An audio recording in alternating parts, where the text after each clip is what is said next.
Today we're talking to Barry King here. We're picking up some tools at the Pendleton Leather Show. We just wanted to show you a little bit about what he does and some of his tools. So how long have you been doing this? I've been doing it about 30 years now. Started doing it when I was in high school. I was doing the leather work and needed the tools for myself, so I started making them, and then some guys, local craftsmen, noticed I was making them and wanted me to make some more for sale, so I started making them for those guys too, and it turned out to be a reasonable business when I was in high school. So high school kid making some money, so it worked out pretty good. But yeah, I still do a little bit of leather work, but mainly do the tools now and leather work on the part-time.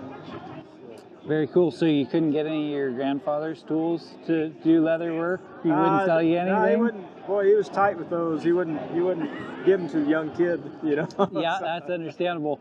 For those that don't know, the King name, you know, Sheridan, Wyoming, it is basically one of the most popular names in leather work and leather tools in general. What King Saddlery and Barry's family has done in Sheridan has just been incredible.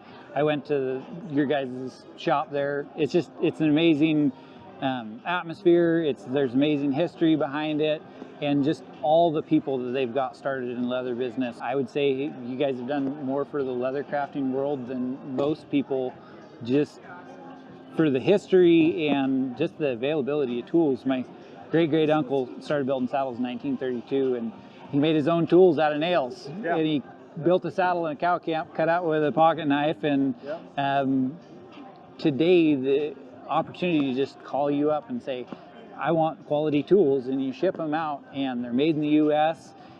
and they last forever. There's something that you can hand down to your kids, and it's pretty awesome that we can just purchase quality tools, where the old guys, they made beautiful stuff, and they usually made their tools as well. Yeah, I started out making them out of nails and bolts, the ones for myself, and now we're using all, for the stamping tools, we use all stainless steel, and the cutting tools, we use tools from hardened tool steel, hardened and temperate. But yeah, we take, as far as making the tools, we kind of combine the old world craftsmanship with new world technology. We're still doing a lot by hand, but we also use CNC machines, milling machines and lathes. But anything with lines on it is usually hand filed. So we're doing still doing a lot of the work by hand, but we get a more consistent product by using the machines also. And like basically we spend a little bit more money on our milling machines than a few of the other guys that still use a manual mill. I mean, a lot of the tool makers are still using a machine, but they're using a manual machine, whereas we use both computerized and manual, both. So it's kind of a combination of everything. Yep, I've actually been buying tools from you for like 8 years and selling them wholesale, and I've never met you. So it's kind of cool to meet the man behind the tools. I actually met your grandfather, I think it was 2004 that I went to the high school finals, and that was just an honor to meet him. I was just like walking around, and I had a pair of boule boots on, and this old guy comes up and he's like, "Is those boule boots?" And so I started talking to him and had no clue who he was. And anyway, it's kind of cool to finally meet you. And